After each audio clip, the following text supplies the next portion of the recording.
ওয়াইলুল লিল আরব, আরব ধ্বংস হয়ে যাবে। আবার নবীজি বললেন ওয়াইলুল লিল আরব, আরব ধ্বংস হয়ে যাবে।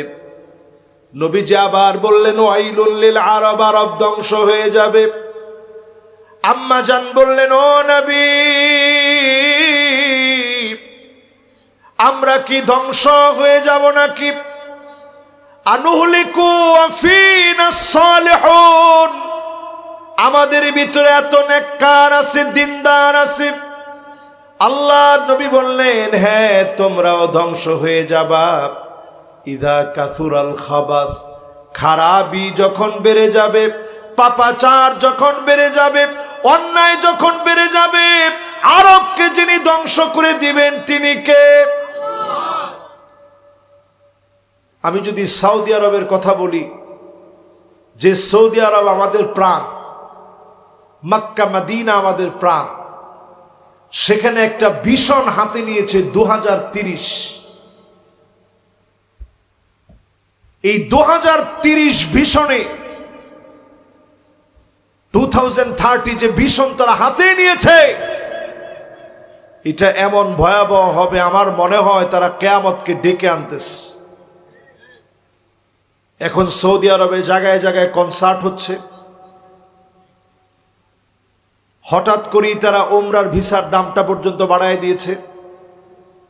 নুসুক নামক একটা পদ্ধতি হয়েছে, আগে থেকে হোটেল সব রিজার্ভেশন কমপ্লিট করে আপনার যেতে হবে।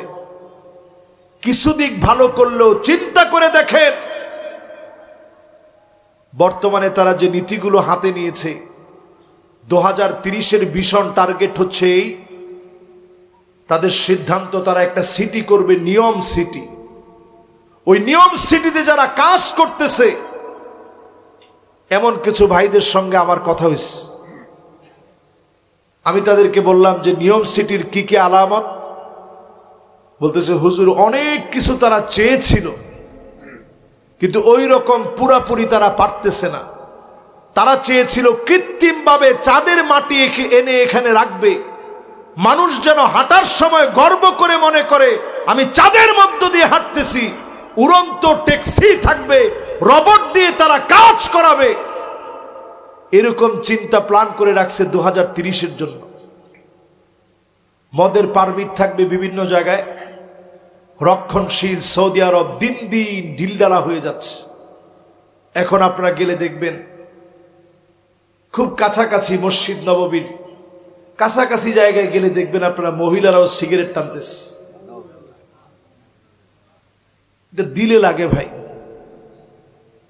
সব জায়গায় সব কাজ মানায় না।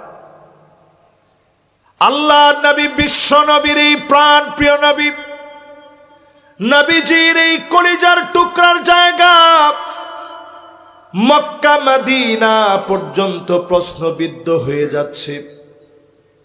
এই সমস্ত কিছু মানুষের কাজকর্মের কারণে আল্লাহর হাবিবের মদিনা বড় দামি। মানুষ মদিনায় গিয়ে মৃত্যুবরণ করতে চায়, কারণ নবীজি বলেছে কেউ যদি মদিনা চেয়ে মদিনা পেয়ে যায়, আল্লাহর নবী দাঁড়ায় বলবে আনা শাহিদুন লাহু, আমি তার জন্য সাক্ষী হয়ে গেলাম। নবী যদি আপনার জন্য সাক্ষী দেয়, অবশ্যই যিনি মাফ করে জান্নাতি বানায় দিবেন তিনি কে? সেই জায়গা দিন দিন মানুষ বেআমল হয়ে যাচ্ছে। এর মধ্যে কিছু ভালো মানুষকে দিয়ে আল্লাহ টিকায় রাখছে। এরপরে আল্লাহর হাবিব বলেন এমন সময় আসবে, তোমরা তাকায় দেখবা, হাত্তা তাউদা আরদুল আরব মুরুজান ওয়া আনহারা, আরবের ভিতরে বৃষ্টি হবে, আরবের ভিতরে বন্যা হবে, আরব সবুজ হয়ে যাবে। অলরেডি শুরু হয়ে গেছে। এখন দেখবেন আমাদের দেশে যেভাবে প্রতি বছর বৃষ্টি হয়, আরবের ভিতরে এখন প্রত্যেক বছর বৃষ্টি হয়। আরবের ভিতরে এখন সব মরুভূমি আস্তে আস্তে সবুজ হচ্ছে। এই আলামতটা কিছুদিন আগে ছিল না, এখন এই আলামতটা চোখে পড়তেছে। এবং ইন্টারনেটে আপনারা তাকালে আপনারা ভিডিওতে দেখবেন যে সব আস্তে আস্তে আস্তে আস্তে সবুজ হচ্ছে। এবার আমি মরক্কোর দেশে গেছিলাম, সাহারা মরুভূমির বিশাল দেশ, সব সবুজ হচ্ছে। এই যে আস্তে আস্তে সবুজ হচ্ছে মুসলমান, 1450 বছর আগে নবীজি বলে গেলেন এখন মিলে যাচ্ছে।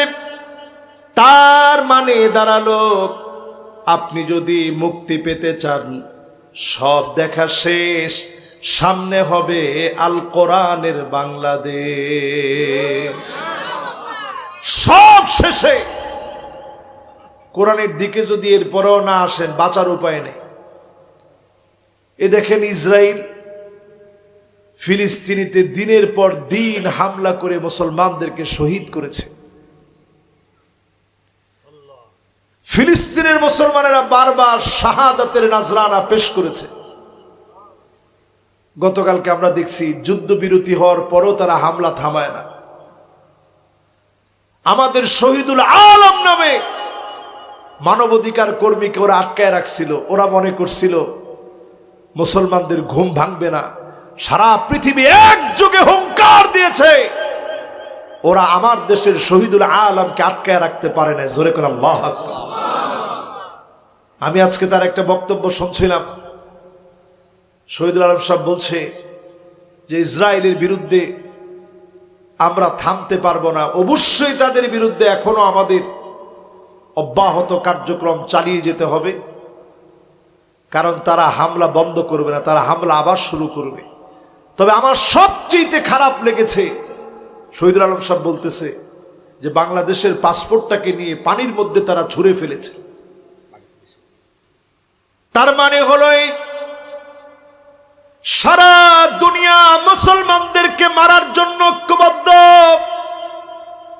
আল্লাহর নবী বলে গেলেন হাত্তা তাদাল আকালাইলা কাসাতিহা, দস্তরখানায় খাবার বেড়ে যেইভাবে মেহমানদারি করা হয় ওইভাবে মুসলমানদেরকে ভাগাভাগি করে দেওয়া হবে। তোমরা কিছু মারো, তোমরা কিছু মারো, সারা দুনিয়াতে মুসলমানদেরকে মারা হবে। আর এই মুসলমানদেরকে মেরে তারা ক্লান্ত হয়ে যাবে। এরপরে মুসলমানদেরকে যিনি বিজয়ী বানায় দিবেন তিনি কে?